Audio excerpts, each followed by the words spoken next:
Hello everyone, astro with M Singh में मैं M Singh आप सभी का बहुत बहुत स्वागत करती हूँ। हमेशा की तरह मैं आ गई हूँ आपके पर्सन की डीपेस्ट फीलिंग्स के साथ। देखते हैं उनका करंट फीलिंग्स क्या हैं आपके लिए और उनका इमीडिएट एक्शन आपकी तरफ क्या हो सकता है। तो शुरू करते हैं गाइज आज की रीडिंग लेके प्रभु का नाम। हर हर महादेव, जय हो शिव शक्ति, जय हो राधे कृष्णा, जय हो मेरे भाई।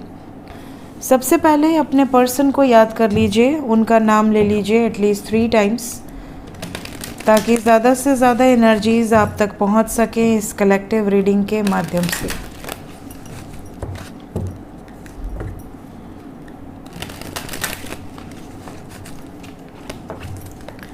डीपेस्ट फीलिंग्स एंजल्स, अभी इस वक्त मेरे व्यूवर्स जिस व्यक्ति को सोचकर ये रीडिंग देख रहे हैं उस व्यक्ति की डीपेस्ट फीलिंग्स क्या हैं।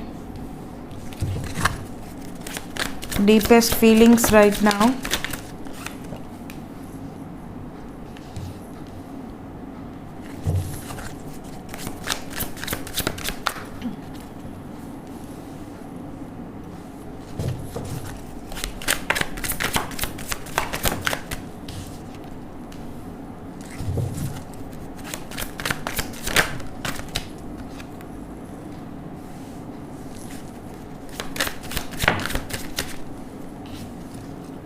We have the lovers, we have 8 of wands and we have hierophant। कहीं ना कहीं एनर्जी बहुत बहुत खूबसूरत है। Bottom of the deck is 9 of pentacles. Overall energy we have knight of pentacles with 3 of wands। ठीक है, तो गाइस साइन बता दूं, साइन सभी है। We have Capricorn, Virgo, Taurus, Cancer, Pisces, Scorpio, Capricorn, Virgo, Taurus again, Aquarius, Libra, Gemini, Aries, Leo, Sagittarius, सभी sign मौजूद है। मेजर लेवल पे कैप्रिकॉन है, पाइसेस है, कैंसर है एंड टॉरस है एंड जेमिनाई है। ये मेजर लेवल पे है। एनर्जीज़ की बात करें तो रीडिंग की शुरुआत हुई है devil with page of cups. आपके पर्सन इस टाइम पीरियड में बहुत ज़्यादा पोजेसिव हो रहे हैं, बहुत ज़्यादा फिज़िकली अट्रैक्ट हो रहे हैं आपकी तरफ, क्योंकि डेविल एक तरह से आप कह सकते हैं एक ऑब्सेशन को दर्शाता है।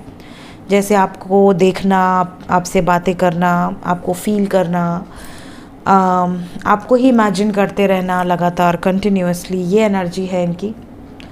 लेकिन ये चीज़ें कुछ लोगों के पर्सन एक्सप्रेस कर रहे हैं, कुछ लोगों के पर्सन हाइड कर रहे हैं, बिकॉज वी हैव मून। साथ ही जिनका नो कांटेक्ट है, जिनके बीच में अभी बिल्कुल बातचीत नहीं है, मैं आपको बता दूं कि आपके पर्सन इतने ज़्यादा इस टाइम पीरियड में आपको मिस कर रहे हैं कि ये बातचीत भी करेंगे, मैसेजेस आएंगे, कॉल्स आएंगे जो नो कांटेक्ट में है। और जिनका रिसेंटली यूनियन हुआ है, डेफिनेटली इस एनर्जी का रिजल्ट है। और आपके पर्सन बातचीत के साथ साथ आपको वो बातें भी एक्सप्रेस करेंगे जो बहुत टाइम से इन्होंने छुपा रखी थी। कहीं ना कहीं एक कनेक्शन, एक डीप कनेक्शन ये फील कर पा रही हैं या कर पा रहे हैं आपके साथ इस रिलेशनशिप में। इनको ये भी रियलाइज़ हो रहा है कि ये जो रिश्ता है इससे मूव ऑन कर पाना बहुत मुश्किल है। ये रिश्ता स्टेबिलिटी डिज़र्व करता है और इस रिश्ते में स्टेबिलिटी ऑफ़र करने के लिए जो बन पड़ेगा ये करेंगी या करेंगे। बहुत समय लगा है, ये चीज़ें भी इनको रियलाइज़ हो चुकी हैं ऑलरेडी कि बहुत समय लगा दिया हमने, बहुत स्लो रहे हम इस रिश्ते में। बट अब हम इंडिपेंडेंटली एक्शन लेंगे और सिर्फ एक्शन ही नहीं लेंगे, यहाँ प्लानिंग लगातार चल रही है, वर्कआउट कर रहे हैं।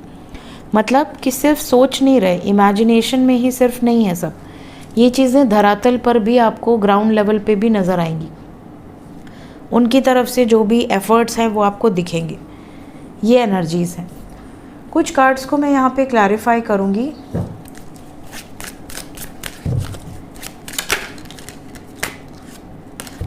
मैसेज को क्लैरिफाई करें, क्या बातचीत होगी, क्या मैसेजेस हैं जो आपको देना चाहते हैं और कब तक आएंगे messages.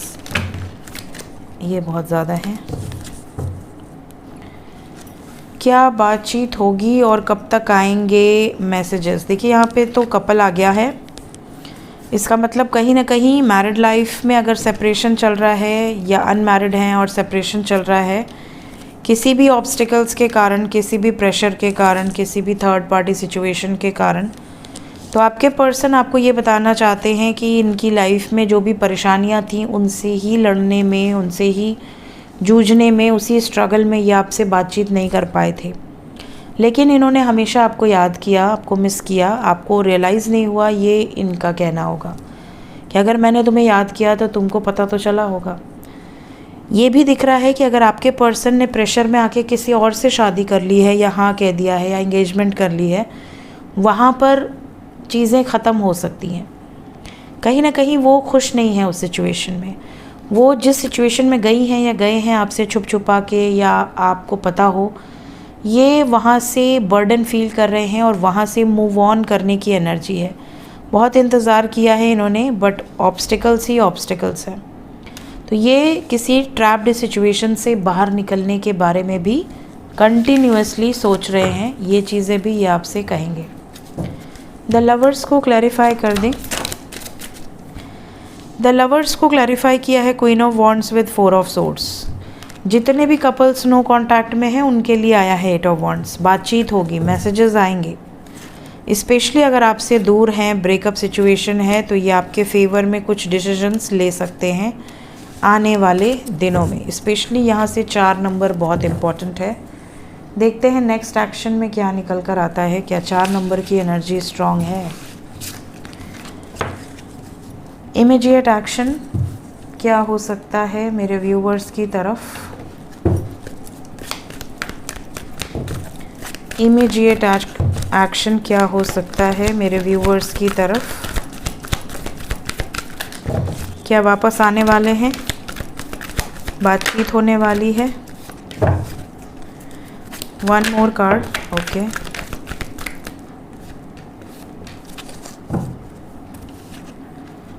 We have moon with number 7। तो 7 नंबर इज़ वेरी इंपॉर्टेंट।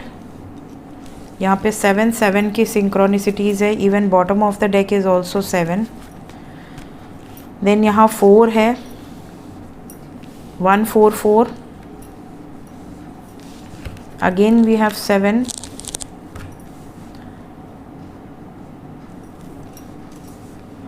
ठीक है, तो यहाँ पर सबसे पहले बता दूँ कि आपके पर्सन ने बहुत सब्र रखा हुआ है और अभी भी सब्र में ही है। इनको पता है कि पेशेंस ही रखना होगा, तुरंत से चीज़ें नहीं ट्रांसफॉर्म होंगी, समय लगता है। इस टाइम पीरियड में ये ज़रूर नज़र आ रहा है कि एक तरफ कुछ चीज़ें ख़त्म हो रही हैं, एंडिंग की तरफ जा रही हैं, और एक तरफ नई शुरुआत भी दिख रही है। साथ ही साथ कुछ सैक्रिफाइसेस आपके पर्सन करने वाले हैं और बहुत ही ज़्यादा हार्श होकर करने वाले हैं। मतलब कि इनको उस बात का दुख हो सकता है, बट ये दर्शाएंगे नहीं। कुछ ऐसे निर्णायक फैसले ये लेने वाले हैं जो कि बहुत ज़्यादा पेनफुल हो सकते हैं इनके लिए, बट ये वो स्टैंड लेंगी। क्या ख़त्म होने वाला है? कैसा फैसला है ये? सबसे पहले तो देखिए, अगर ये सफरिंग में है किसी तरह से, किसी भी सिचुएशन में अगर ये नेगेटिव एनर्जीज़ के साथ है, we have devil, death and suffering in silence, तो ये सिचुएशंस ख़त्म हो जाएंगी और पॉजिटिव मूवमेंट यहाँ पर आपको दिखेगा। तो क्या ख़त्म होने वाला है? Negative situations. इसीलिए हार्श एनर्जी में है आपके पर्सन। रूड होकर कुछ निर्णायक फैसले ले सकते हैं ताकि क्लैरिटी मिले। स्टैंड योर ग्राउंड को क्लैरिफाई कर दे।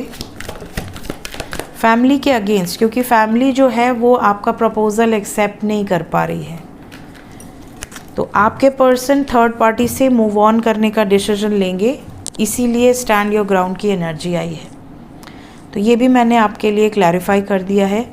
7 नंबर इज़ इम्पॉर्टेंट कुछ लोगों के लिए, तो ये एनर्जी देखने के बाद 25 घंटे के अंदर रेजोनेट कर सकती है। टाइमलेस है, जब भी आपके सामने आएगी उसके बाद विदिन 25 आवर्स की एनर्जीज हो सकती हैं। देखते हैं एंजल्स क्या बताना चाहते हैं अभी इस वक्त आपको। एंजल्स की तरफ से मेरे व्यूवर्स के लिए गाइडेड एनर्जीज क्या हैं?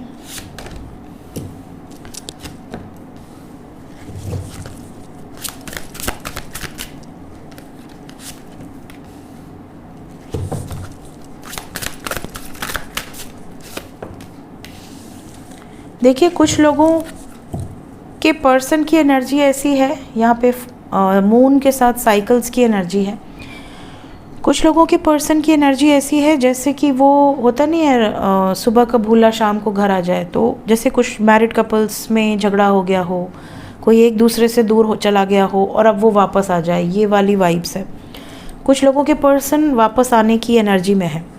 इसके अलावा अगर आप डेडिकेटेडली कोई प्रोसेस कर रहे हैं, जैसे लॉ ऑफ अट्रैक्शन हो गया या मेडिटेशन हो गया या मैनिफेस्टेशन हो गया, तो उसके रिजल्ट्स आपको मिलने वाले हैं। एंजल्स तक आपकी बातें पहुंच रही हैं, चाहे वो फाइनेंशियल मैनिफेस्टेशन हो, मनी स्पेल्स हो या लव स्पेल्स हो या लव अफर्मेशंस हो।